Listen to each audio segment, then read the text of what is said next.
भगवान विष्णु मंगलम गरुड़ध्वजा मंगलम पुंडरीकाक्ष मंगलाय तनो हरिः। ओम गुरुर्ब्रह्मा गुरुर्विष्णु गुरुर्देवो महेश्वरा गुरुर् साक्षात् परब्रह्म तस्मै श्री गुरुवे नमः। सच्चिदानंद रूपाय विष्णु पश्चात् हेतवे तापत्रय विनाशाय श्री कृष्णाय वयं नमः। तो आइए हम लोग भगवान की कथा में प्रवेश करें। उसके पहले मन और वाणी को पवित्र करने के लिए भगवान के नाम का आश्रय लेते हैं, फिर हम लोग भगवान का कथा सुनेंगे। क्योंकि भगवान का नाम नहीं लेंगे तो भी नींद आएगा, और वो पहले से ही चालू हो गई है कथा के पूर्व से ही। इसलिए भगवान का नाम लीजिए थोड़ा सा जोर जोर, उसके बाद फिर कथा सुनते हैं। ओम श्रीमन्नारायण नारायण नारायण भजमन नारायण नारायण नारायण विष्णु नारायण नारायण नारायण गोविंद नारायण नारायण नारायण हरि नारायण नारायण नारायण भक्ति नारायण नारायण नारायण भक्ति नारायण नारायण नारायण श्रीमन नारायण नारायण नारायण भक्ति नारायण नारायण नारायण द्वारिका नारायण नारायण नारायण। हम लोगों के धर्म की परंपरा है एकदम सावधान मुद्रा में भगवान का पूजा पाठ करना। दूसरे वाले है कि किताब खोले चालू हो जाते हैं, तो हम लोग सनातन धर्म वाले इसलिए सावधान होकर सुनना है, हिलना नहीं है। अच्छा, ठीक है, वो अलग धर्म की व्यवस्था है हिलने वाले। चलिए भगवान की कथा सुने। तो आज बड़े सौभाग्य की बात है कि हम लोग शादी के प्रथम वर्षगांठ के उपलक्ष्य में हम लोग श्री सत्यनारायण भगवान की कथा का आयोजन किया गया है, जैसे हमको बताया गया है। तो भगवान इसी तरह हमेशा कृपा बनाए रहें कि हम लोग हर साल इसी तरह इकट्ठा होते रहें खुशी से, और भगवान का आश्रय लेकर के भगवान के सामने हम लोग इस उत्सव को मनाते रहें। तो आइए कथा में प्रवेश करें। एक बार की बात है, कहते हैं कि नैमिषारण्य तीर्थ स्थान पर शौनक आदि ऋषियों ने 88,000 ऋषियों ने श्री सूर्य जी भगवान से पूछा कि हे प्रभु, इसे कलयुग में वेद विद्या सहित मनुष्यों को भगवान की भक्ति कैसे मिलेगी और मनुष्यों का उद्धार कैसे होगा। हे श्रेष्ठ मुनि, कोई ऐसा तब बतलाइए जिससे थोड़े ही समय में पूजा पाठ आदि करने से भगवान की कृपा प्राप्त हो जाए और मनुष्यों का उद्धार हो सके।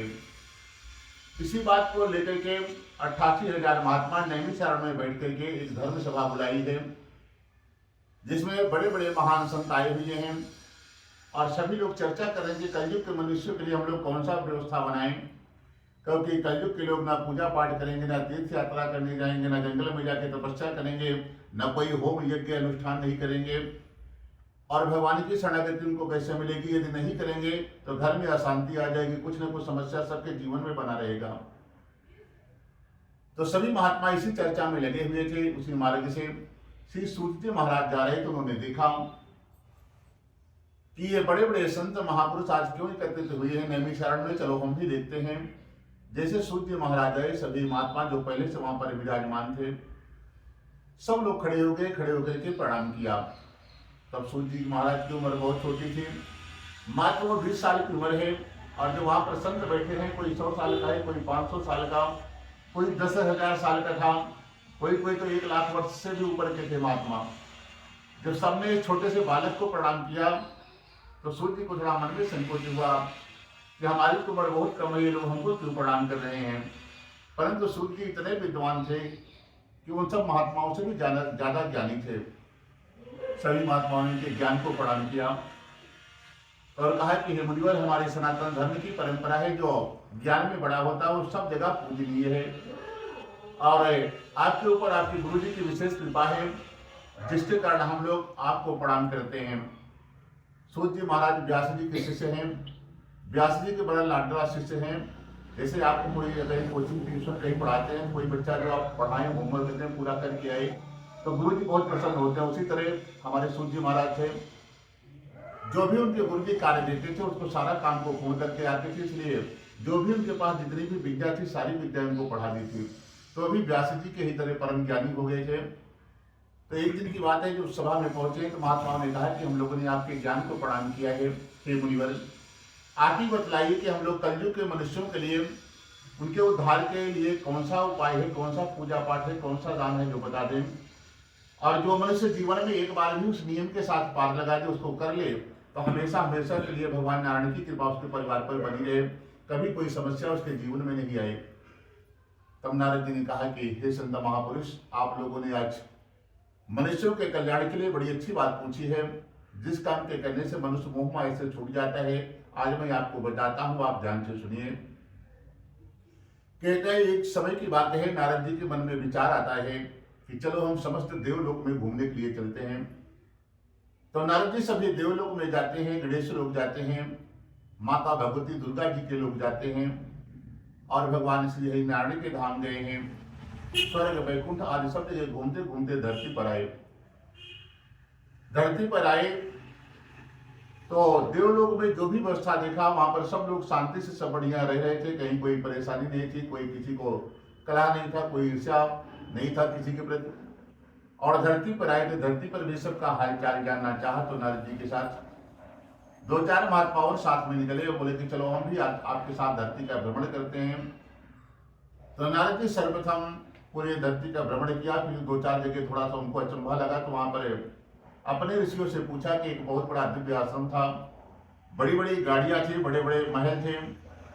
नारद जी वहां रुके और पूछा कि ये सब किसके हैं, और ऊपर आश्रम लिखा हुआ था कि ये मठ है। तो नारद जी के मन में संकोच हुआ कि ये किसका है। तो एक महात्मा ने कहा कि ये सब त्यागी बाबा का है।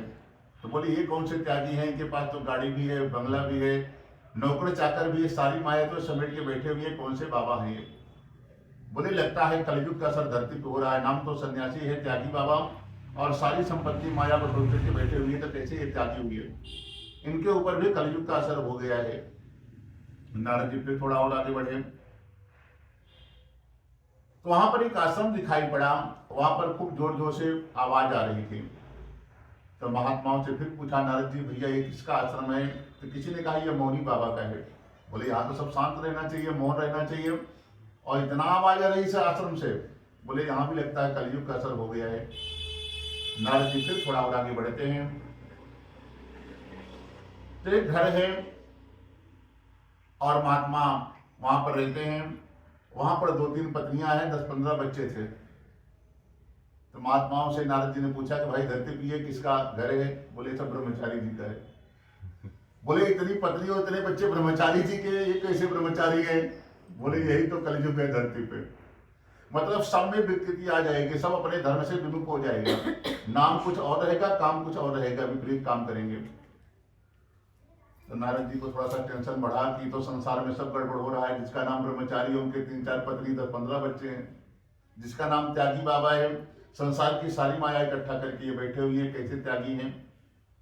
तो नारद जी थोड़ा और आगे बढ़े तो देखा है कुछ महात्मा लोग एक पेड़ के नीचे बैठे हुए थे, भगवान का भजन कर रहे थे। उनसे भी हाल चाल पूछा तो महात्माओं से, तो महात्माओं ने कहा भैया देखो हमारे पास कोई समस्या नहीं है, हम लोग बड़े प्रसन्न हैं, क्योंकि हमारे पास न कुछ बैंक बैलेंस करना है, न कुछ कमाने की इच्छा है, न कुछ खोने का टेंशन है। टेंशन तो उसी को है जिसको आज इतना है तो खोल आगे और बढ़ना है, परिवार है, बच्चे हैं, घर द्वार है, पढ़ाना लिखाना है। और जो सच्चे महात्मा है उनको कोई टेंशन नहीं है, भोजन मिला तब भी ठीक है, नहीं मिला तब भी ठीक है, क्योंकि भगवान के जो आश्रय रहता है वो भगवान उठाते तो है, लेकिन खाली पेट शाम तक कोई नहीं सोता। भोजन की व्यवस्था सबका वो करते हैं, क्योंकि उनका नाम पालनहार है, सृष्टि के पालनहार है, पूरी सृष्टि का पालन पोषण करते हैं वो।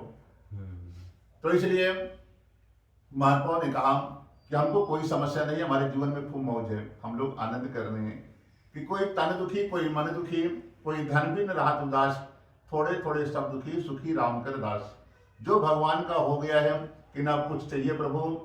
और भगवान कहते हैं हमारे पास खाली 2 ही चीजें हैं।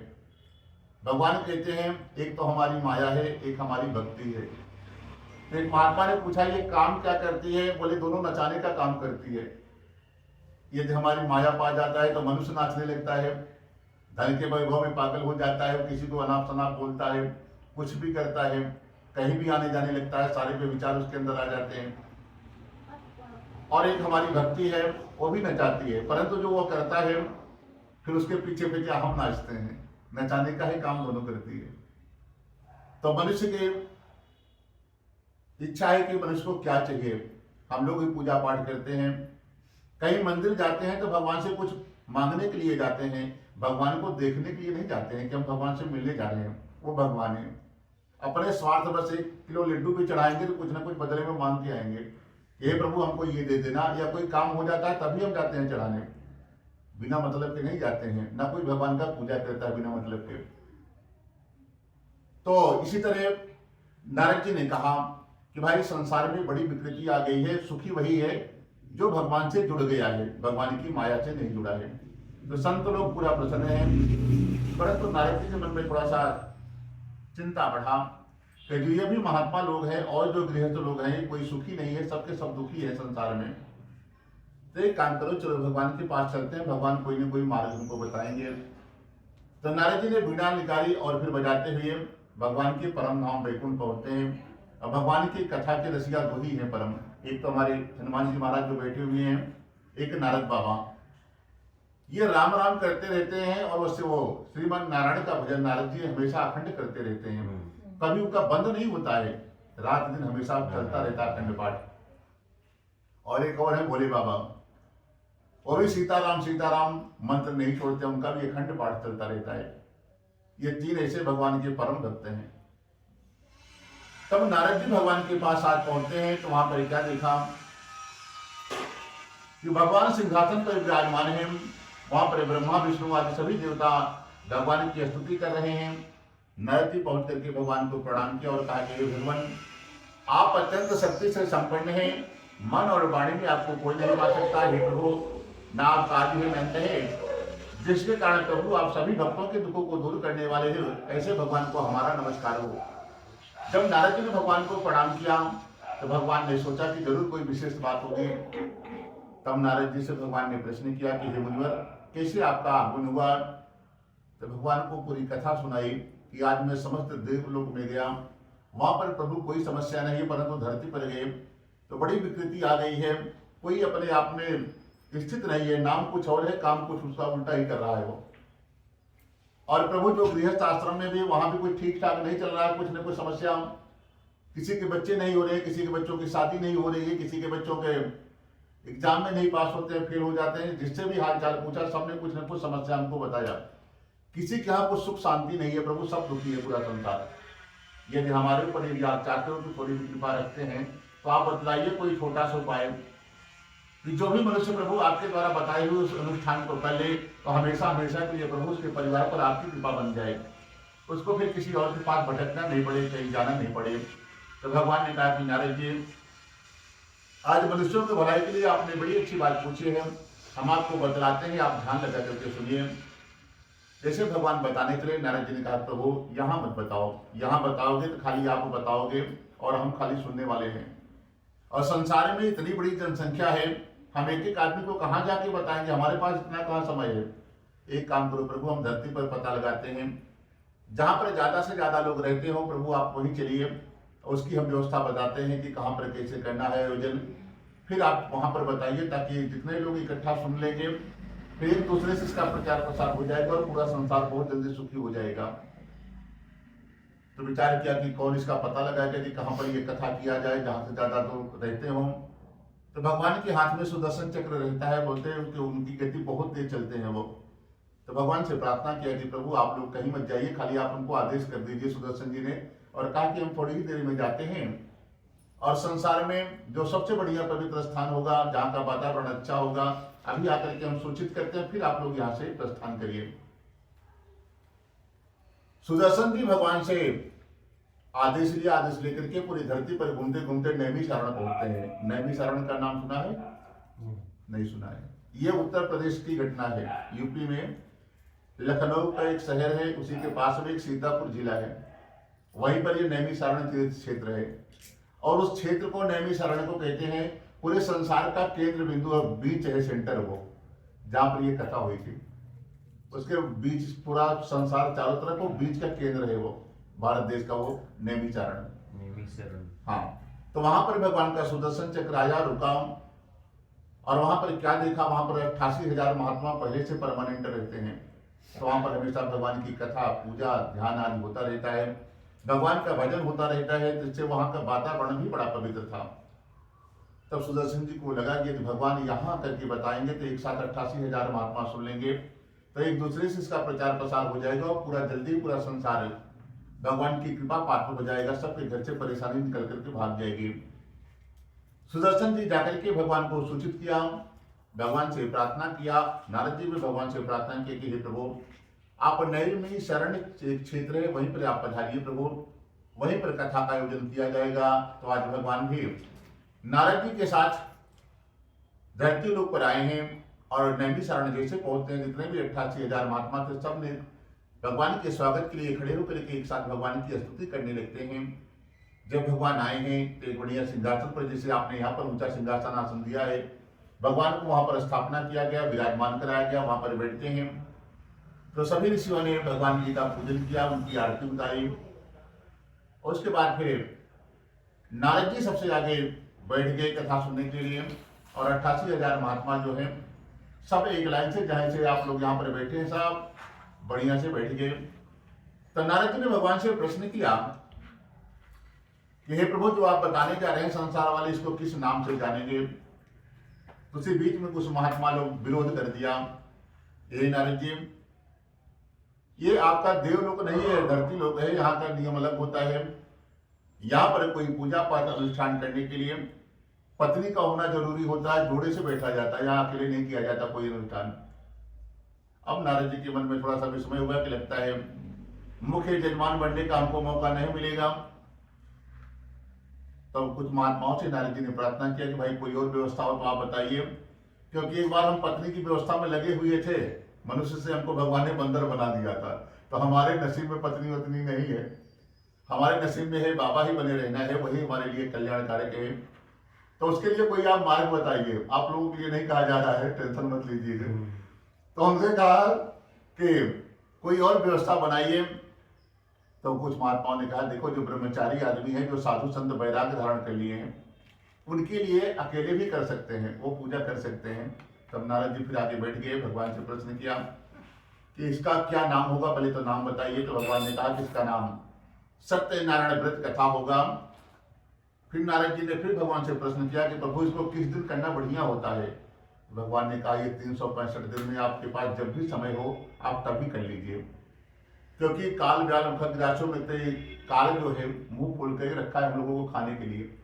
कब कौन सा किसका आखिरी टाइम है किसी को नहीं पता, अगले क्षण ही कौन रहेगा कौन नहीं धरती पे। इसलिए जब भी आपके मन में विचार आ जाए धर्म कर लेना चाहिए, कल का और परसों का नहीं देखना चाहिए, क्योंकि कल कौन देखा है, कल कितने लोग नहीं रहते हैं, सोते उठते ही नहीं है। तो इसलिए भगवान ने कहा कि इसके लिए 365 दिन में आपके पास जिस दिन भी समय हो आप उसी दिन कर लेना, इसमें दिन का कोई महत्व नहीं है। तो भगवान से पूछा कि इसमें पूजन सामग्री क्या जरूरी होती है? तो भगवान ने कहा कि फल फूल प्रसाद लेवे, पके के केले के फल लेवे, शक्कर घी दूध दही गेहूं का चूर्ण लेवे, गेहूं के अभाव में साथी का चूर्ण लेवे, और भक्षण योग्य पदार्थ जमा करके भगवान के सामने अर्पण करें।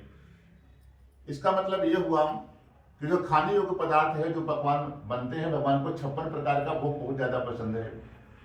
तो हो सके आप जितना बढ़िया बढ़िया पकवान आपको बनाना मालूम हो, आप अपने हाथ से बनाएं, जो कथा का आयोजन करें, जो मुख्य यजमान बने। तो जिस दिन भगवान का पूजन करेंगे अपने हाथ से बढ़िया भगवान का भोग बनाएं और भगवान के सामने थाली सजा करके अर्पण करें, तो भगवान बहुत विशेष कृपा उसके ऊपर कर देते हैं। जो भगवान को 56 भोग लगा देता है, जिस दिन अपने घर में बुलाता है पूजा के लिए। तो भगवान ने बताया और कहा कि जब ये कथा हो जाए तो ब्राह्मणों को भोजन कराना चाहिए, उसके बाद फिर जो इतने लोग को बुलाए हैं सबको भोजन की व्यवस्था, तो सबको भोजन कराएं, नहीं तो प्रसाद चढ़ाने दे दें। उसके बाद मुख्य यजमान को भोजन करना चाहिए जब सब लोग खा लें। और एक नियम और होता है कि जब तक नहीं सोते हैं, जिस दिन ये कथा को करते हैं, तब तक भगवान के नाम को लेते रहें, भगवान का चर्चा करते रहें, भगवान का भजन करते रहें, क्योंकि आपने व्रत रखा है। व्रत का मतलब ये होता है कि भगवान से हम आज जुड़े रहेंगे। व्रत का मतलब ये नहीं होता कि आज हम उपवास करेंगे, पानी नहीं पिएंगे, जल नहीं करेंगे, कुछ खाएंगे नहीं, वो उपवास नहीं है। भगवान से आज हम जुड़े रहेंगे पूरा दिन, खाली भगवान के लिए भोजन बनाएंगे, भगवान के लिए फूल लाएंगे, मिठाई लाएंगे, उनके लिए श्रृंगार करेंगे, सजावट करेंगे, यानी पूरा दिन हम भगवान से ही जुड़े रहेंगे, दूसरा कोई संसार का काम नहीं करेंगे। उसी को व्रत कहते हैं। परंतु व्रत का अर्थ दूसरा लगा लिया है कि अगर व्रत है तो सुबह से कढ़ाई चढ़ेगी और शाम तक उतरेगी नहीं, थोड़ी थोड़ी देर बाद ये पकवान चाहिए वो पकवान चाहिए। जो व्रती रहते आदेश देते रहते कि भाई ये लाओ आज हमारा व्रत है, तो आज ये चाहिए वो चाहिए, लिस्ट बना के पहले चले देते हैं क्या क्या खाना है। और भगवान के व्रत का मतलब कि भगवान से जुड़ना है। तो भगवान से नारद जी ने बताया कि भगवान का भजन करते रहना चाहिए जो भी समय बचा है। तो संसार में जो भी आपके योग्य है, जितना भी आपके योग्य है, भगवान सब कुछ उसको दे देते हैं। और संसार में जब तक रहता है सुख सुविधा प्रदान करते हैं और अंत में वो मनुष्य परम धाम वैकुंठ हो जाता है। बोलो श्री सत्यनारायण भगवान की जय।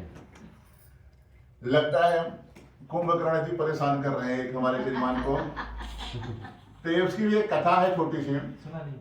जब राम जी रावण का युद्ध हुआ तो उनका एक भाई था कुंभकर्ण, तो वो भी राम जी की तरफ से युद्ध करने के लिए आया।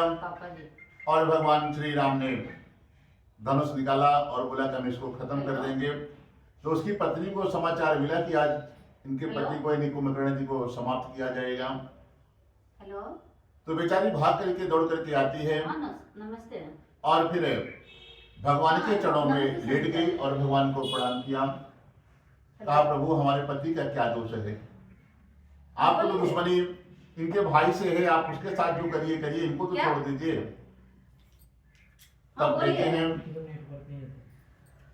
कि प्रभु इनको आप छोड़ देना। बोले कि नहीं, शत्रु का भाई भी शत्रु ही होता है, इसलिए इन्होंने गलत चीजों का सहयोग दिया है, वो गलत आदमी है तो उसका साथ देने वाला भी दोषी माना जाता है। वो भी जितना बड़ा पापी वो है उतना बड़ा पापी ये भी है। कोई यदि पाप कर्म कर रहा है वो आपने उससे दोस्ती कर लिया तो जितना पाप को पापी को लगता है उतना पाप आपको भी लगेगा। इसलिए गलत आदमी का संगत भी नहीं करना है, वो भी पाप का भागी हो जाता है। तो कहते हैं कि क्या करें। तो भगवान ने कहा हम छोड़ नहीं सकते, इसको भी मारना पड़ेगा। कुंभकर्ण को मार दिया तो पत्नी रोने लगी। तो बोले एक काम करो, आप चिंता मत करो, हमारी जहां भी कथा होगी आपको हम कुंभकर्ण से मिला देंगे, हमारी हर कथा में कुंभकर्ण आपको मिलेंगे। तो तभी से भगवान ने उसको आशीर्वाद दिया है। निंद्रा उसकी पत्नी का नाम था कुंभकर्ण की। किसी के ऊपर वो कुंभकर्ण आता है, नींद आ जाती है। यहाँ तो छोटी मोटी बात है, जहां तक भागवत राम कथा होती है बड़े बड़े साउंड बॉक्स माइक रहते हैं, वहां भी लोग खराटे लेते रहते हैं। हाँ, तो कुंभकर्ण अगर सावधान नहीं रहे तो कुंभकर्ण सर पे आके बैठ जाएगा, क्योंकि भगवान का वचन वो झूठा नहीं होता। अब किसके सर पे आके बैठेगा वो भगवान जाने, इसलिए भगवान का नाम बीच बीच में लिया जाता है ताकि वो आकर के सर पे बैठे नहीं, परेशान नहीं करे। इसलिए वो निंद्रा आती, आलस आता ही है भगवान के काम में आप जुड़े। तो चलिए भगवान का नाम लीजिए। ओम श्रीमन नारायण नारायण नारायण भजमन नारायण नारायण नारायण विष्णु नारायण नारायण नारायण राम नारायण नारायण नारायण कृष्ण नारायण नारायण नारायण भक्ति नारायण नारायण नारायण मुक्ति नारायण नारायण नारायण हरि नारायण नारायण नारायण बद्री नारायण नारायण नारायण जगन्नाथ नारायण नारायण नारायण द्वारिका नारायण नारायण नारायण श्रीमन नारायण नारायण नारायण सत्यनारायण भगवान की जय। आज द्वितीय अध्याय और दूसरे अध्याय में एक काशी की घटना है।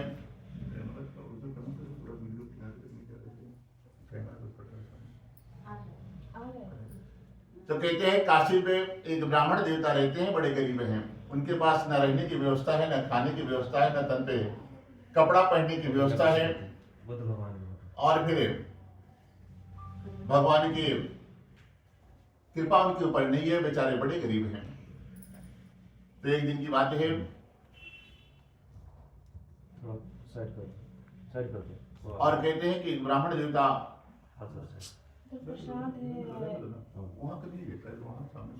छोड़ दीजिए, कोई बात नहीं। कहते हैं कि काशी का ब्राह्मण बड़ा गरीब है, उसके पास कोई व्यवस्था नहीं है, बड़ा गरीब है। परंतु नियम का पक्का था, मंदिर भगवान के हमेशा जाता था और कभी भगवान से कुछ नहीं मांगता था। तो एक दिन भगवान की दया आई कि देखो बड़ा विचित्र ब्राह्मण है, इसके पास ना रहने के लिए घर है, ना खाने के लिए कुछ है घर पे, ना पहनने के लिए किसी के पास पूरे परिवार में कपड़ा है, फटा पुराना कपड़ा बीच जगह से सिला हुआ पहनता है, और हमारे मंदिर आता है, कभी हमसे भी नहीं मांगता कि प्रभु हमको कुछ दे दो, हमारे पास कुछ नहीं है, खाली ये हमको देखने के लिए, हमारे दर्शन के लिए आता है। तो भगवान को बड़ी दया आई कि हमारे मंदिर जितने भी आते हैं सब अपने स्वार्थ के काम से आते हैं, किसी का काम कोई बना नहीं है, कुछ परेशानी किसी के घर में आ गई है, तभी वो हमारी पूजा करने के लिए आता है, कुछ पूजा करने का उसके विचार मन में आता है। परंतु एक ऐसा ब्राह्मण ही है जो खाली हमको देखने के लिए आता है, हमारे दर्शन के लिए आता है कि चलो भगवान को देख के आते हैं, भगवान जी कैसे लग रहे हैं, आज कौन सा ड्रेस पहने होंगे, कैसे दिख रहे होंगे, और कभी कुछ मांगता नहीं है। और यहाँ पर बड़ी बड़ी गाड़ी से लोग उतरते हैं और कुछ ना कुछ मांग करके ही जाते हैं कि प्रभु हमको ये दे दो, ये दे दो। और ये खाली ब्राह्मण ऐसे व्यक्ति है। एक दिन भगवान को दया आई, भगवान ने स्वयं एक ब्राह्मण का वेश बनाया और बना करके महात्मा के रूप में उस ब्राह्मण के घर जैसे पूजा करके अपने घर गए। सतानंद जी पीछे से भगवान भी पहुंच गए और भगवान ने दरवाजा खटखटाया, ब्राह्मण देवता आते हैं, महात्मा को देख करके महात्मा को प्रणाम किया और फिर भगवान ने ही प्रश्न किया कि हे ब्राह्मण देवता, हम आपको प्रतिदिन देखते हैं आप नगर में भिक्षा मांगते हैं, आपको कोई मजबूरी है या कोई आपने संकल्प लिया है? तो उन्होंने कहा कि भाई देखो हमारे घर की हालत देख करके हम लोगों को आपको मालूम चल गया होगा कि ना हमारे पास रहने का घर है, टूटा फूटा ये छप्पर घर है, ना तन पर किसी के कपड़े हैं, सबके पास फटे पुराने कपड़े हैं, और ना खाने का अनाज हमारे घर में है। मजबूरी में हम भिक्षा मांगते हैं, जो कुछ मिल जाता है उससे अपने हम परिवार का पालन पोषण करते हैं। यदि कोई इसका उपाय जानते हो तो आप हमको बता दें ताकि हम भी सुखी हो जाएं। तो भगवान ने कहा कि सत्यनारायण भगवान की ऐसी कथा जो मन वांछित फल देती है, एक काम करो, आप नियम के साथ उस कथा को एक बार अपने घर पर आप कर लेना और हमेशा हमेशा के लिए आप भिखारी से दाता बन जाओगे। जिस दिन कर लोगे उसी दिन से आपको किसी के सामने हाथ फैलाने की जरूरत नहीं पड़ती है। इस कथा की ये महिमा है। तब तो ब्राह्मण देवता बड़े प्रसन्न हुए और भगवान से पूछा क्या नियम है, क्या विधि है। भगवान ने उनको भी बताया कि सुबह से शाम तक व्रत रखो, शाम के समय अपने भाई बंधु और मित्रों को, परिवारजनों को सबको बुलाइए और सुबह से शाम तक व्रत रखिए, शाम के समय भगवान की कथा का आयोजन करिए। कथा हो जाए तो ब्राह्मणों को भोजन कराना, जितने लोग को बुलाए रहेंगे सबको भोजन प्रसाद की व्यवस्था कर देना। उसके बाद सबको भोजन करने तो मुख्य यजमान को बाद में ग्रहण करना है। और एक नियम और होता है कि पूजा के बाद जितना समय आपको सोने से पहले बचता है उसमें खाली भगवान का चर्चा करेंगे या भगवान का नाम लेते रहेंगे या भगवान का भजन कीर्तन करेंगे। खाली इतना ही कर लेना तो आपकी गरीबी उसी दिन से भाग जाएगी। तब तो बड़ा प्रसन्न हुआ ब्राह्मण देवता और वापस भगवान पूरा उपाय बता करके चले गए। शाम का समय हुआ, ब्राह्मण देवता सोने के लिए गए, उनको टेंशन में नींद नहीं आ रही है। उन्होंने विचार किया, हमने महात्मा को तो वचन दे दिया कि कल पूजा करेंगे, परंतु हमारे पास खाने तक की व्यवस्था नहीं है और कहाँ से फल प्रसाद मिठाई लाएंगे, कहाँ से फूल लाएंगे, कहाँ से ब्राह्मण को दक्षिणा देंगे। तो भगवान से पूरी रात प्रार्थना करता रहा कि भगवान आपकी पूजा कर पाना हमारे बस की बात नहीं है। एक काम करना, हमने किसी महात्मा को वचन दिया कि यह पूजा का सामग्री का और जो भी व्यवस्था है वो भी प्रभु आपको ही करना है। हम तो खाली 5 घर में जैसे मांगने जाते हैं वैसे जाएंगे, उसी में आपको जो कृपा करना होगा आप कर देना। और पूरी रात भगवान से प्रार्थना करता रहा कि भगवान हमारा वचन झूठा नहीं हो, कल आप हमारे हाथ से अपनी पूजा करवा लीजिए। सुबह उठता है, 5 घर में भिक्षा मांगने के लिए गया तो आज भगवान ने ऐसी कृपा कर दी कि 5 घर में बहुत सा धन मिल गया, जिससे बढ़िया बढ़िया पके केले के फल, शक्कर, घी, दूध, दही, गेहूं का चूड़ी आदि सामग्री को लाया है। ला करके शाम तक व्रत रखा और जो भी कितना अनाज मिल गया तो उसके भंडारे की भी व्यवस्था हो गई खाने पीने की। तो बढ़िया बढ़िया 56 प्रकार का भोग बनाता है। शाम के समय भगवान का पूजन किया, पूजन हो गया तो क्या देखा, पूजन के बाद यहाँ तो नहीं, गांव लोग में घर से कोई जाता है तो कोई भगवान की कथा में खाली हाथ नहीं जाता, चाहे इतना अनाज ही लेके गए। किसी के पास सब्जी देते हैं, कोई अनाज लेके जाता है, तो कथा के बाद सब लोग भगवान के सामने चढ़ाता है। तो ब्राह्मण देवता देखे कि लगता है कथा के बाद भगवान के सामने शायद कुछ चढ़ाया भी जाता है और हमारे पास तो कुछ नहीं, हम तो सब नगर वालों से मांग कर खिलाए हैं, हम क्या भगवान को दें। और उसमें अपना ही वस्तु दान किया जाता है। तो बोले क्या दान करें, तो विचार किया कि भगवान जिसको भी धरती पर जन्म देते हैं कुछ न कुछ देकर के भेजते हैं। तो विचार किया कुछ न कुछ तो भगवान हमको भी दिए ही होंगे। ब्राह्मण ने विचार किया कि भगवान ने हमको धन दे दिया तो कोई बात नहीं, हमारे पास गरीबी तो भगवान ने भरपूर दी है, परेशानी दी है, हम आज भगवान को वही चलाएंगे जो भगवान ने हमको दिया है। ब्राह्मण बैठता है, बोला कि धन वाले धन चढ़ा रहे हैं, जिसके पास अनाज है, जिसके पास जो चढ़ा रहा है, हमारे पास गरीबी है प्रभु, हम अपनी गरीबी और परेशानी सब आपको दे रहे हैं। और भगवान ने बड़े भाव से उसके समस्त गरीबी को ले लिया, और थोड़ी देर बाद बहुत सा धन भगवान किसी रूप में आकर के उसके घर पे छोड़ जाते हैं, जिससे वो रहने खाने की सारी व्यवस्था उस धन से बन गई, और संसार में जब तक रहा हर महीने भगवान का पूजन करने लगता है। तो उसी नगर में कहते हैं कि इस ब्राह्मणी की कथा करने के बाद और किसने इस पूजन को किया है, कहते हैं उसी नगर में एक लकड़हारा भी रहता था, वो भी बड़ा गरीब था। एक दिन की बात है, लकड़ी बेचते बेचते सुबह से शाम हो गई, आज उसकी लकड़ियां नहीं बिक रही हैं, और विचार किया कि आज लगता है हम अपने बच्चों को क्या भोजन कराएंगे, क्या करेंगे, क्योंकि गरीब लोग, काफी लोग छोटा छोटा व्यापार, साग सब्जी या छोटी छोटी जो दुकान बेचते हैं, सुबह से शाम तक व्यापार नहीं हुआ तो उस दिन उनके यहाँ चूल्हा भी नहीं जलता है। कभी कभी आप देखेंगे तो कोई आधा किलो अनाज या चावल या थोड़ी सी सब्जी लेकर के शाम को जाता है, क्योंकि उस पास उतना ही पैसा होता है, उसके पास ये नहीं कि एक दिन का भी एडवांस का वो राशन भरा सके अपने घर में। अगर जिस दिन काम धंधा नहीं हुआ या कोई नौकरी करता है, मालिक ने पैसे नहीं दिए, तो उसके दिन चूल्हा भी नहीं जलता उसके यहाँ। आज भी समस्या हर जगह है वो।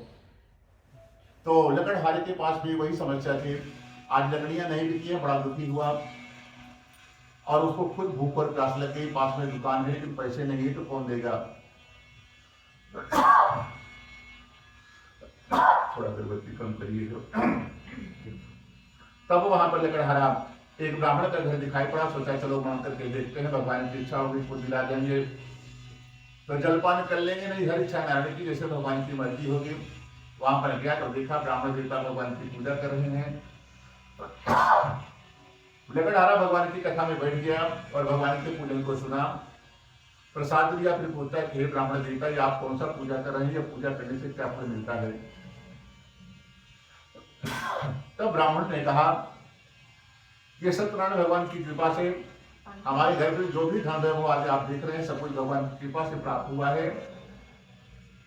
और एक बार कोई महात्मा आए थे, हमको बता गए थे इस कथा की महिमा को, हमने पहली बार भगवान की कथा घर में की और पहली बार में इतना धन मिल गया, तब से हम हर महीने अपने घर पर भगवान की कथा करके भगवान को थैंक यू कर देते हैं।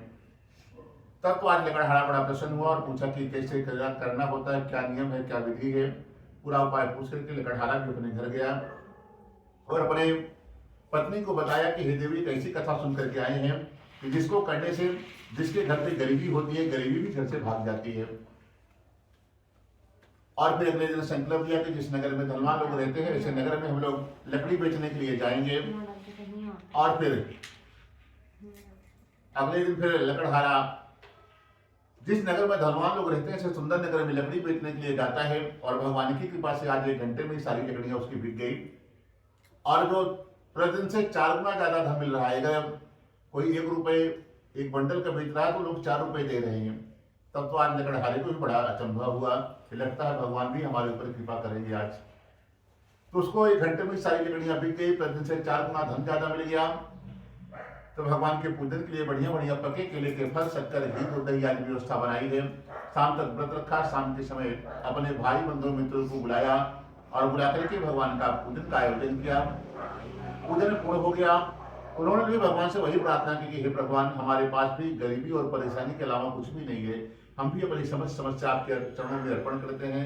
भगवान ने लकड़हारे की भी समस्त परेशानी को दूर किया, बहुत सा धन देते हैं जिससे रहने खाने की उसने भी सारी व्यवस्था बना लिया, और संसार में जब तक रहा सब प्रकार की सुख सुविधा मिलता रहा, और अंत में वो भी परम धाम को जाता है।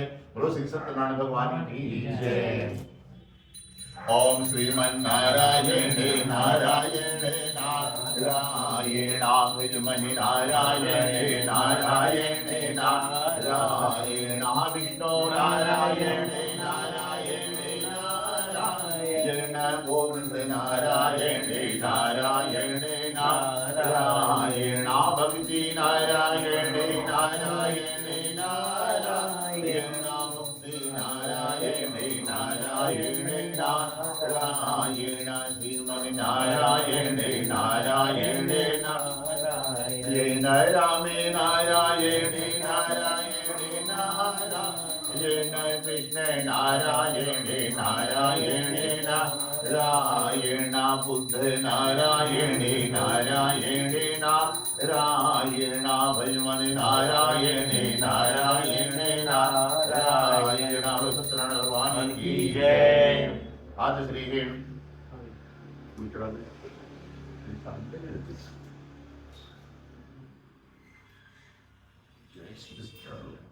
चार लोग आज तृतीय अध्याय और तीसरे अध्याय में एक राजा की कथा है। उल्कामुख नाम का राजा है। राजा बड़ा ही धर्मात्मा है और उसकी पत्नी भी कमल के समान मुख वाली सती और सावित्री है। राजा का नियम था कि प्रतिदिन वह अपने घर पर पूजा पाठ करता है और सभी मंदिरों में जाता है और भगवान के पूजन को करता है। शांत रहो, बोलना नहीं। ये ध्यान है कि हम बैठे कहाँ है, भगवान के सामने। और कथा कौन सुने? आप ही नहीं सुन रहे, हनुमान जी भी सुन रहे कथा। वो भी भगवान की कथा के बहुत बड़े रसिया हैं, इसलिए उनको नहीं डिस्टर्ब करना। उनको किए तो फिर आप समझ सकते हैं क्या हो सकता है। और प्रत्यक्ष सामने बैठे हैं कथा सुनने के लिए भगवान की हाथ जोड़ करके। अरे यहाँ नहीं, बड़े बड़े गलती भागवत राम कथा में भी आनंद के लिए कुछ भी बोल जाते हैं, कुछ भी नाच गाना करते हैं। नहीं, कभी नहीं करना चाहिए, क्योंकि उस कथा में भगवान हनुमान जी कथा भगवान की खाली कथा सुनने के लिए आते हैं। दुनिया का माया प्रपंच को कुछ उनसे नहीं मतलब है कि आप कितना बढ़िया गाते हैं, कितना बढ़िया नाचते हैं, कोई दुनियादारी की नहीं मतलब है। भगवान की कथा से ही खाली इनको प्रेम है। तो उसमें एक राजा की कथा है। उनका नाम का राजा है। राजा बड़ा ही धर्मात्मा है और उसकी पत्नी कमल के समान मुख वाली, वो भी सती और सावित्री है। राजा का नियम था कि अपने घर पर पूजन पाठ करने के बाद जो आसपास के मंदिर है, सभी मंदिर में राजा जाता है। राजा के पास बहुत सा धन है और मंदिर कभी किसी को खाली हाथ नहीं जाना चाहिए। तो राजा के पास धन ज्यादा था तो बढ़िया बढ़िया पकवान बनाता, सुबह अपने मंत्री लोग से बनवाता, कपड़े लेकर के जाता, धन लेकर के जाता। सबसे पहले जो मंदिर के बाहर गरीब लोग बैठते हैं उनको भरपेट भोजन करवाता था। जिनके पास फटे पुराने कपड़े होते हैं, राजा कपड़े दान करता है और उसके बाद फिर कुछ दक्षिणा दान करता है और पूछता है आपको किस चीज की जरूरत है। जिस चीज की जरूरत होती है उसी चीज का वो मदद करता था, वो व्यवस्था कराता था उनके लिए। और हम लोग क्या करते हैं, जो हमारे काम का नहीं होता है ना, गरीबों में हम लोग वही दान करते हैं कि हमारे काम का नहीं है, आगे बढ़ा दो उसको, दूसरे को दे दो। परंतु राजा ऐसे नहीं था। राजा किस चीज की जरूरत है पूछ करके गरीबों की मदद करता था। और ये आसपास के जितने भी मंदिर थे हर दिन इसी तरह करता था। उस दिन मंदिर कर गया है भगवान के पूजन के लिए, गरीबों की सेवा किया, फिर मंदिर में भगवान का दर्शन करने के लिए गया। और उस दिन राजा बड़ा उदास था। तो पुजारी ने पूछा कि राजन आप इतना चिंतित क्यों हैं? क्योंकि आप इस नगर के राजा हैं, आपके पास सारी व्यवस्था, नौकर है, व्यवस्था है, धन है, आपको किस चिंता हो सकती है, क्यों आए? तो राजा ने कहा भगवान ने हमें सब कुछ दिया, संतान एक भी नहीं दी है। इसी बात को हम लोग चिंता में पड़े रहते हैं कि अब बूढ़े हो रहे हैं, इतना बड़ा राज्य है, वैभव है, इसको संभालेगा कौन? कोई उत्तराधिकारी हमारे पास है नहीं। और इसके बाद हम इसी कारणवश कभी हम लोगों को हंसी नहीं आती है, हम लोग हमेशा उदास रहते हैं। तो पुजारी ने कहा कि राजन आप चिंता न करें, हम आपको एक बहुत छोटा सा उपाय बता देते हैं, खाली उसी को कर लेना और साल भर भी नहीं पार होगा, 1 साल के अंदर ही संतान हो जाएगी। तो कहा कि क्या करना होगा? तो पुजारी ने कहा कि संतान पाने के लिए सत्यनारायण भगवान की कथा को किसी पवित्र नदी के किनारे आयोजन किया जाता है, कोई नदी का संगम हो, वहां पर इसको पूजन के लिए सुबह से शाम तक व्रत रखिए। शाम के समय भाई बंधु मित्रों को बुला करके कथा के आयोजन कर लेना। कथा हो जाए सबको भोजन भंडारा आदि करा देना। उसके बाद जो पूजन सामग्री है सब बहते हुए जल में विसर्जन कर दीजिए। फिर आप लोग भी भोजन प्रसाद करिए, फिर वापस घर जाइए। और घर में आइए तो जब तक आप नहीं सोते हैं खाली भगवान का खूब भजन करिए, घर में भगवान का नाम लेते रहिए। 1 साल के अंदर 365 दिन के अंदर संतान हो जाती है, 66 दिन नहीं होता है। खाली इतना ही करना है। जब इतना बात सुना तो राजा घर आया, अपने मंत्री को बुलाया और कहा कि हमारे नगर के पास में भद्रशिला नामक नदी है। भद्रशिला नदी कर्नाटक में ही शायद है, तमिलनाडु, कर्नाटक में ही है शायद। तो वहीं पर राजा निवास करता था। तो अपने मंत्रियों को बुलाया कि हमारे नगर के पास में भद्रशिला नामक नदी है, वहां पर बढ़िया एक वेदी मंडप दरबार भगवान का बनाया जाए, हम लोग श्री सत्यनारायण भगवान की कथा करेंगे। तो मंत्रियों ने बढ़िया व्यवस्था बनाया, चौकी मंडप वेदी आदि दरबार टेंट पंडाल लगाए, क्योंकि राजा की कथा है तो बढ़िया दिव्य दरबार बढ़िया से सजावट हुआ। और सुबह से शाम तक राजा व्रत रखा है, अपनी पत्नी के साथ शाम के समय मंडप पे गया है, भगवान का पूजन कर रहा था। उसी नगर में एक साधु नामक व्यापारी रहता था वैश्य। उसने देखा कि शाम के समय आज लगता है हमारे अगर यहाँ का नगर का राजा कौन सा पूजा कर रहा है, कोई विशेष बात होगी, क्योंकि जो बड़े लोग शाम के समय कहीं बाहर नहीं निकलते हैं, तो विशेष बात होगी जरूर, तभी ये राजा शाम के समय यहाँ इतनी देर पूजा कर रहा है। सेठ जी ने नाव किनारे ठहराया जहाँ पर पूजा हो रही थी, पीछे से आकर के शांति से बैठ गया। यदि कथा में आप कहीं भी जाएं तो आगे बैठने की कोशिश नहीं करें, पीछे भी शांति से कहीं भी जाकर के बैठ जाएं, क्योंकि बगल वाले को भी डिस्टर्ब नहीं हो कि अभी आप आए हैं। यदि आपको मुड़ करके वो देख लिया तो उतनी देर उसकी कथा रुक गई, जो बाद में यह दुख उसको लग जाता है। और हमारे यहाँ तो व्यवस्था है कि जो बड़े बड़े नेता मंत्री हैं बड़ी बड़ी कथाओं में बीच कथा में ही पहुंचते हैं, वो वीवीआईपी बनने का कोशिश करते हैं कि उसी बीच में सब लोग हमको देखें कि नेताजी आए, हमारा प्रचार प्रसार हो। तो भगवान की कथा में खाली भगवान ही है जो है वीआईपी हैं, वीवीआईपी हैं। बाकी अगर कोई बनता है तो वेरी वेरी इंपॉर्टेंट पापी, वीवीआईपी मतलब वेरी वेरी इंपॉर्टेंट पापी है। भगवान की कथा में भगवान ही है जो कुछ है, बाकी सब कुछ नहीं है। एक मिट्टी का पुतला है, पर जितनी देर भगवान बैठाए उतनी देर सांस उसकी चल रही है। तो उसमें कोई वीआईपी नहीं बनना चाहिए ना, वीवीआईपी कुछ नहीं, भगवान ही है जो कुछ है। तो उसकी कथा में कभी वेरी वेरी इंपॉर्टेंट पापी, वीवीआईपी वेरी वेरी इंपॉर्टेंट पापी, स्पेशल पापी है वो, जो भगवान की कथा को रोकता है। इसलिए कोशिश करना चाहिए कि भगवान की कथा में हम बाधक नहीं करें, बाधा नहीं डालें। आप पहले से पहुंच जाइए, नहीं बाद में आते हो तो पीछे चुपके से बैठ जाइए, किसी को कोई दूसरा आदमी डिस्टर्ब नहीं हुआ आपकी वजह से। तो साधु बनिया भी लेट से आया, शांति से पीछे बैठ गया, कथा समाप्त होती है, पूर्ण हुई है। उसके बाद जाकर के प्रसाद लिया, राजा को प्रणाम किया, भगवान को प्रणाम किया और पूछा कि राजन इतने भाव से तो आप शाम के समय क्यों पूजा कर रहे हैं और आप किसी उद्देश्य से कर रहे हैं, आप हमको भी बतलाएं। तो राजा ने कहा कि हमारे पास कोई संतान नहीं है, एक संतान पाने के लिए हम लोग यहाँ पर आज नदी के किनारे भगवान की कथा का आयोजन किए हुए हैं। तो सेठ जी ने कहा इस कथा को पढ़ने से संतान हो जाती है? राजा ने कहा अवश्य हो जाती है, क्योंकि भगवान के सामने पुजारी ने हमको बताया है तो झूठ तो नहीं बोलेंगे।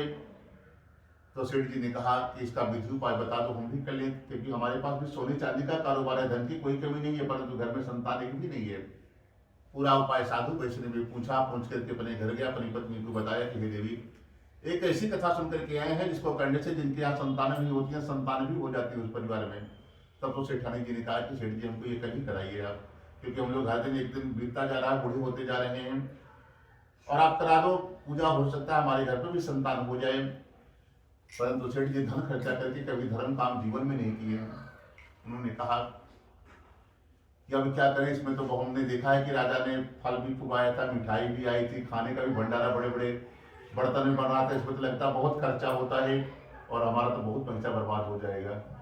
और हम सेठ आदमी हम बिना गारंटी के कोई काम नहीं करते, इसमें गारंटी कौन है? कोई नहीं है। हम मान लो कर लें और संतान नहीं हुई तो जिम्मेदारी कौन लेगा? हमारा धन खर्चा हो जाएगा। तो किसी तरह अपनी पत्नी को तो नहीं बताया, परंतु मन में विचार किया कि धन भी नहीं खर्चा हो, काम भी हो जाए, तो उसके लिए क्या करें। तो सेठ जी ने कहा कि देखो देवी भगवान खाली भाव के भूखे हैं। सुंदरकांड में एक चौपाई भी है कि निर्मल मन जन सो मोहि पावा, हम मोहि कपट छल छिद्र न भावा। भगवान कहते हैं कि यदि कोई एक संतान या कोई भी काम आपको कराना हो तो भगवान से दिखावा मत करिए, प्रेम से भगवान के सामने बैठ जाइए। और आपके आंख से आंसू आ गया तो कोई भी काम रुका हुआ है तब भी भगवान कर देते हैं उसके, क्योंकि भगवान सब कुछ करते हैं, अपने भक्त के आंसू नहीं देख पाते, दुख नहीं देख पाते, खुद रोने लगते हैं, मजबूर हो जाते हैं उस काम को करने के लिए कि नहीं आज भक्त हमारे सामने रो दिया तब इसके काम को हम जरूर करेंगे। परंतु कब रोए? जब घर में कोई रहे नहीं, दिखाने के लिए नहीं रोना है। आप रहो, भगवान रहे, मंदिर बंद करिए, भगवान के सामने बैठिए। कोई समस्या है तो आप भगवान से कहिए, भगवान वो काम को कर देंगे और किसी को कहेंगे भी नहीं। और संसार वाले से आप किसी से वो बात को कहेंगे तो 10 जगह वहां उड़ाएगा आपका कि इनके पास ये समस्या है, ये ऐसे ऐसे कर रहे हैं। तो सेठ जी को अपनी पत्नी को समझाया कि देवी चलो, भगवान तो खाली भाव के भूखे हैं, पास में ही मंदिर है, हम लोग चलते हैं, भगवान जरूर हमारी सुनेंगे। और भगवान का एक और स्वभाव है, जो दरिद्र हो, जिसके पास कुछ व्यवस्था नहीं हो, भगवान कहते हैं पत्रम पुष्पम फलम तोयम, एक जंगली पेड़ का पत्ता भी ला करके हमारे चरणों में रख दो तब भी काम कर देते हैं। कोई जंगली फूल जो फ्री का मिलता हो, खरीदना नहीं पड़े, कोई फल ले लीजिए, वो भी नहीं कर सकते हैं। तो पत्रम पुष्पम फलम तोयम, तोयम मतलब जल, जल वही आंख वाला जो निकलता है, वो भी 2 बूंद सामने भगवान के टपक गया आंसू तब भी काम हो जाता है। सेठ जी को लगा कि ये फ्री वाला काम ज्यादा बढ़िया, पत्नी को लिया, पहुंच गया मंदिर और सही से भाविक हो गया कि हे प्रभु एक संतान हमको दे दो। आंसू आ गया, चौखट पे झुक गया।